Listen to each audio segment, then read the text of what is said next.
नमस्कार दोस्तों, रेसिडेंस की यूटिलिटी के सीरीज में आज हम बात करेंगे अपने घरों की ड्राइंग रूम्स की या लिविंग रूम की। लिविंग रूम नॉर्मली एक ऐसा रूम होता है जहां पर हम अपने जागृत अवस्था में मैक्सिमम टाइम स्पेंड करते हैं। सोने के लिए भले ही हम अपने बेडरूम्स में चले जाएं, पर बाकी पूरे टाइम जब भी हम घर पे रहते हैं तो अपना मैक्सिमम टाइम लिविंग रूम्स में स्पेंड करते हैं या अपने ड्राइंग रूम्स में स्पेंड करते हैं। साथ ही ड्राइंग रूम्स एक ऐसी जगह होती है जहाँ पर कोई भी जब हमारे अतिथि आते हैं, जब हमारे घर में गेस्ट आते हैं, तो वो भी अपना मैक्सिमम टाइम हमारे साथ हमारे ड्राइंग रूम में ही स्पेंड करते हैं। वह एक ऐसी जगह है जहाँ हम रिक्रिएशनल एक्टिविटीज़ भी करते हैं, जहाँ पर हम टीवी देखते हैं, जहाँ पर बैठ कर के हम बच्चों के साथ गेम्स खेलते हैं और कुछ नहीं तो वहाँ पर बैठ कर के अपना टाइम एक दूसरे के साथ हंसने बोलने और मुस्कुराने में बिताते हैं। तो ड्राइंग रूम हमारे घरों का एक बहुत ही इम्पॉर्टेंट एरिया है, एक बहुत ही इम्पॉर्टेंट यूटिलिटी है।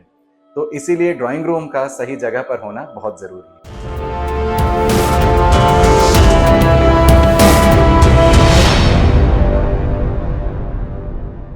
मैं हूं साकार मोहता, आपका वास्तु कंसल्टेंट। ड्राइंग रूम के लिए, ड्राइंग रूम के पर्सपेक्टिव में मैं किसी एक जोन को आइडेंटिफाई करके नहीं बताऊंगा कि हमारा ड्राइंग रूम इसी जोन में होना चाहिए। क्यों? क्योंकि ड्राइंग रूम एक ऐसा रूम है, एक ऐसी यूटिलिटी है जो कि काफ़ी बड़ी होती है। हमारे घरों का मैक्सिमम एरिया ड्राइंग रूम या लिविंग रूम में ही यूज़ होता है। तो अगर मैक्सिमम एरिया कवरेज हमारा ड्राइंग रूम या लिविंग रूम में हो रहा है, तो उसको किसी एक जोन में सीमित कर पाना बहुत ही मुश्किल है।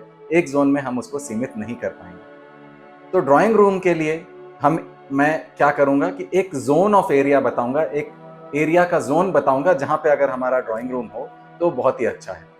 ड्राइंग रूम के लिए जो सबसे सूटेबल जोन है वो है नॉर्थ से लेकर के ईस्ट तक का जोन, यानी कि उत्तर से लेकर के पूरब तक का जो जोन है, उस जोन में हमारा ड्राइंग रूम बना होना चाहिए। अब मैं एक एक करके बताऊंगा कि इस जोन में कहाँ हम अपने सोफा को प्लेस कर सकते हैं, कहाँ हम अपने रिक्रिएशनल एक्टिविटीज को प्लेस कर सकते हैं, कहाँ पर हम ऐसी जगह बना सकते हैं जहाँ पर हम पूजा करें, क्योंकि नॉर्मली ड्राइंग रूम्स में ही अगर अलग से पूजा रूम नहीं है तो ड्राइंग रूम में ही हम पूजा घर भी बनाते हैं। तो नॉर्थ से लेकर के ईस्ट तक के बीच में ये सारी दिशाएं हमें मिलती हैं जहां पर हम रिक्रिएशनल एक्टिविटीज भी कर सकते हैं, जहां पर हम लोगों से मिलना जुलना भी कर सकते हैं, जहां पर हम बैठ करके टीवी भी देख सकते हैं और जहां पर हम पूजा भी कर सकते हैं और एक मेडिटेटिव स्टेट में जाकर के मेडिटेशन भी कर सकते हैं। ईस्ट की डायरेक्शन ऐसी डायरेक्शन है जो कि सोशल नेटवर्किंग देती है। तो अगर पॉसिबल हो तो ईस्ट की डायरेक्शन में हमें अपने सोफा को प्लेस करना चाहिए कि जब भी हम किसी से मिले, जब कोई गेस्ट हमारे घर पे आए, तो हम ईस्ट में बैठ करके उनसे वार्तालाप कर सकें, उनसे बातचीत कर सकें। नॉर्थ की डायरेक्शन में अगर हम टीवी प्लेस करें और ईस्ट ऑफ नॉर्थ ईस्ट में बैठ करके टीवी को देखें। ईस्ट ऑफ नॉर्थ ईस्ट की डायरेक्शन है रिक्रिएशन, फन एंड रिक्रिएशन की डायरेक्शन। तो ईस्ट ऑफ नॉर्थ ईस्ट, जो कि नॉर्थ ईस्ट और ईस्ट के बीच की डायरेक्शन है, वहां पे हम प्लेस करेंगे अपने आप को या अपने रिक्रिएशनल एक्टिविटीज को, जब हम रिक्रिएशनल एक्टिविटीज कर रहे हैं। अगर हम बहुत समय टीवी देखने में बिताते हैं तो ईस्ट ऑफ नॉर्थ ईस्ट में हम बैठें और अपने टीवी को नॉर्थ के डायरेक्शन में प्लेस करें, ताकि हम जब टीवी देख रहे हों तो हमारा फेस नॉर्थ की तरफ हो। अगर हम किसी म्यूजिकल इंस्ट्रूमेंट या किसी और हॉबीज़ को परस्यू करते हैं तो ईस्ट ऑफ नॉर्थ ईस्ट में अपने हॉबीज़ से रिलेटेड पिक्चर्स या अपने हॉबीज़ से रिलेटेड इंस्ट्रूमेंट्स वहाँ पर प्लेस कर सकते हैं और उस जोन को एक रिक्रिएशनल जोन भी बना सकते हैं जहाँ पर बैठ करके हम अपने हॉबीज़ को परस्यू करें। उन हॉबीज़ से हमें फन मिलेगा, उन हॉबीज़ से हमारी लाइफ्स में खुशियाँ मिलेंगी। अगर हमारा लिविंग रूम या ड्राइंग रूम नॉर्थ से लेकर के ईस्ट तक के बीच में प्लेस्ड है तो हमें सबसे अप्रोप्रिएट डायरेक्शन ईशान कोण हमारे घर का नॉर्थ ईस्ट डायरेक्शन मिल जाता है, जहाँ पर हम अपना पूजा घर बना सकते हैं। पूजा घर के लिए ये सबसे अप्रोप्रिएट डायरेक्शन है। साथ ही क्योंकि living room normally vacant space होता है, यहाँ पर बहुत ज़्यादा हम लोग क्लटर नहीं करते हैं, लिविंग रूम को सजा करके रखते हैं, तो नॉर्थ और ईस्ट और नॉर्थ ईस्ट की डायरेक्शन जो है, ये डायरेक्शंस हमें आइडियली वास्तु के पर्सपेक्टिव से भी हमें खाली रखनी चाहिए। हमें बहुत ज़्यादा हैवी ऑब्जेक्ट्स यहाँ प्लेस नहीं करने चाहिए। यहाँ पर हमें किसी भी तरह का क्लटर नहीं करना चाहिए। तो अगर हमारा ड्राइंग रूम, लिविंग रूम इस एरिया में प्लेस्ड होगा तो ऑटोमेटिकली यहाँ पे कोई ना क्लटर करेगा, ना ही यहाँ किसी भारी वस्तु का प्रयोग भी हम यहाँ करेंगे या किसी एंटी एलिमेंट को यहाँ आने देंगे। तो यह दिशा सबसे अप्रोप्रिएट है एक ड्राइंग रूम या लिविंग रूम को बनाने के लिए। मैं आशा करता हूँ आपको मेरी यह वीडियो पसंद आई हो। अगर आपको यह वीडियो पसंद आई है तो प्लीज़ इसे लाइक करें और अपने फ्रेंड्स के साथ शेयर करें। आप मेरे चैनल को सब्सक्राइब करें, बेल आइकन को भी क्लिक करें ताकि ऐसी इन्फॉर्मेटिव वीडियोस आपसे मिस ना हो और आपको नोटिफिकेशंस मिलते रहें। Thank you so much.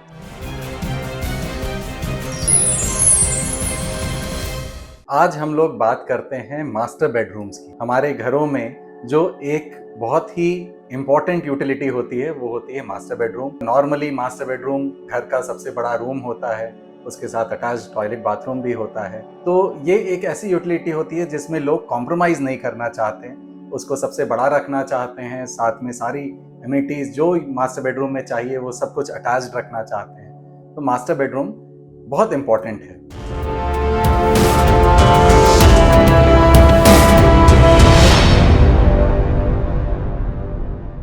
Master bedroom के डेफिनेशन में दो कॉन्सेप्ट्स हैं।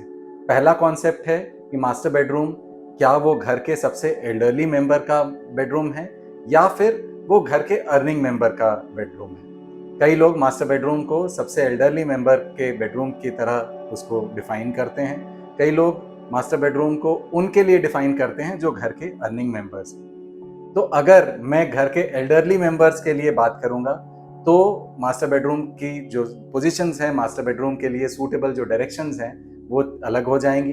और वहीं अगर मैं घर के अर्निंग मेंबर्स या मेन अर्निंग मेंबर की बात करूंगा तो उनके लिए जो उपयुक्त बेडरूम है उसके लिए डायरेक्शंस अलग हो जाएंगी। तो अभी दोनों केसेस के बारे में डिटेल में हम लोग बात करते हैं।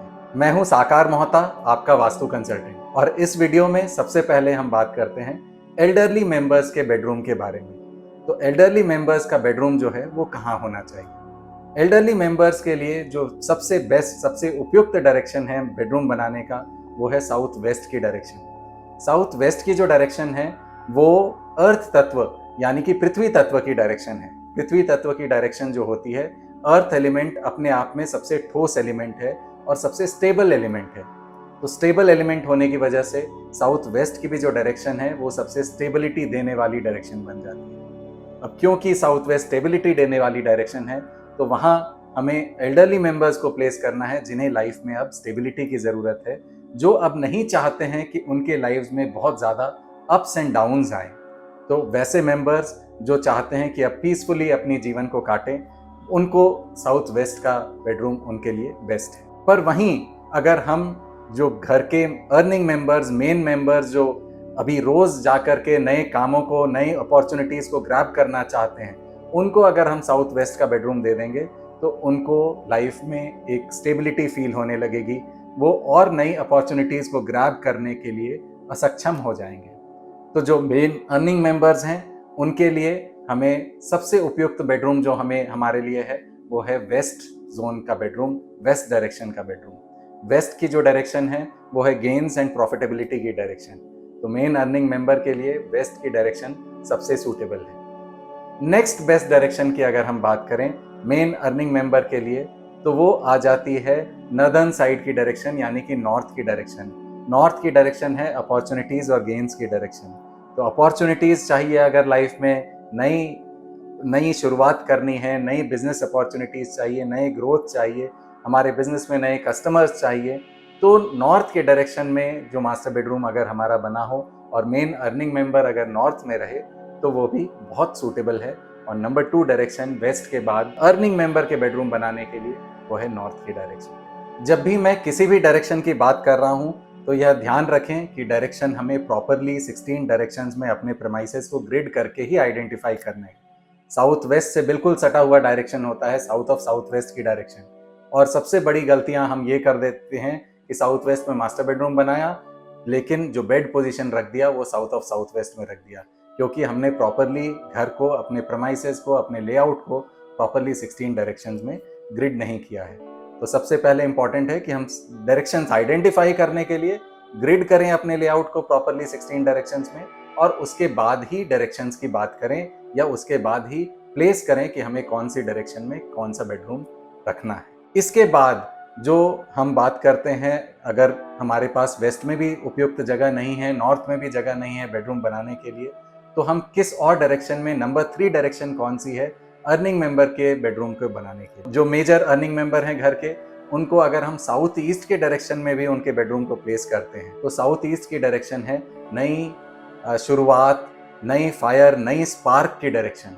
तो साउथ ईस्ट की भी डायरेक्शन जो है वो अर्निंग मेंबर के बेडरूम के लिए बहुत सूटेबल है। साउथ ईस्ट के डायरेक्शन में अगर अर्निंग मेंबर रहता है तो उसे एक लाइफ में स्पार्क रहती है कि रोज सुबह उन्हें उठ करके नए काम पे जाना है, नया काम करना है, और यह स्पार्क जो है वो उन्हें साउथ ईस्ट की डायरेक्शन में मिलती है। साथ ही उससे सटी हुई direction south of south east की डायरेक्शन या साउथ की डायरेक्शन उन्हें नेम एंड फेम देती है, कॉन्फिडेंस देती है। तो साउथ ईस्ट की डायरेक्शन भी बहुत सूटेबल है अर्निंग मेंबर के मास्टर बेडरूम को बनाने के। जी हाँ, साउथ ईस्ट की डायरेक्शन जो है वो अग्नि तत्व की डायरेक्शन है।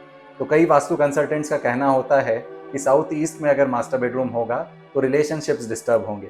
रिलेशनशिप्स पर से ऐसे नहीं डिस्टर्ब होते कि आपके मन में मनमुटाव हो जाएगा कपल्स के बीच में। रिलेशनशिप्स इसलिए डिस्टर्ब हो सकते हैं साउथ ईस्ट के डायरेक्शन में अगर आप रहते हैं, वह इसलिए डिस्टर्ब हो सकते हैं कि आपको एक दूसरे के लिए टाइम नहीं मिलेगा।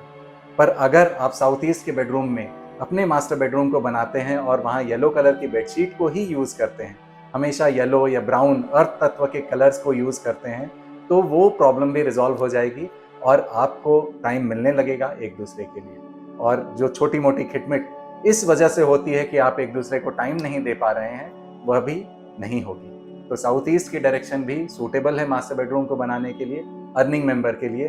ध्यान रखें, I am not talking about the elderly people, I am talking about the main earning member of the family. तो अर्निंग मेंबर के मास्टर बेडरूम के लिए number 1 direction waste, number 2 direction north, number 3 direction south east. और अब हम बात करते हैं नंबर 4th डायरेक्शन की, और नंबर 4th डायरेक्शन है ईस्ट की डायरेक्शन। ईस्ट की डायरेक्शन भी सूटेबल है, स्पेशली वैसे लोग जिनका बिजनेस सोशल कनेक्शन से चलता है, जो सोशलाइज करने से ही जिनका बिजनेस बढ़ता है, रेफरल बेस्ड बिजनेस है, उनके लिए ईस्ट का बेडरूम बहुत सूटेबल है। ईस्ट का बेडरूम जो है सोशल कनेक्शंस देता है, ईस्ट की डायरेक्शन सोशल कनेक्शंस देती है, और वहाँ प्लेस किया हुआ मास्टर बेडरूम भी सूटेबल है। एक डायरेक्शन जहाँ हमें मास्टर बेडरूम को प्लेस नहीं करना है वो है नॉर्थ ईस्ट की डायरेक्शन। नॉर्थ ईस्ट की डायरेक्शन में अगर हमारा बेडरूम आ भी रहा है तो उस बेडरूम को या तो children below the age of 15 years use कर सकते हैं, या फिर वेरी एल्डरली कपल, यानी कि more than above 70 years of age के जो लोग हैं, जो कपल हैं या सिंगल हैं, वो उसको यूज कर सकते हैं नॉर्थ ईस्ट के बेडरूम को। नॉर्थ ईस्ट के बेडरूम में सिर्फ बच्चे या एल्डरली, वेरी एल्डरली कपल ही वहाँ पे रह सकते हैं। तो ये हुई सारी जानकारी मास्टर बेडरूम को लेकर के। एक बार रिकैप कर देता हूँ। Master bedroom for elderly people should be in the south west direction. Master bedroom for the earning member should be number 1 west, number 2 north, number 3 south east, number 4 east. North east की direction को हमें bedroom बनाने में नहीं use करना है, north east की direction में हमें पूजा घर बनाना है।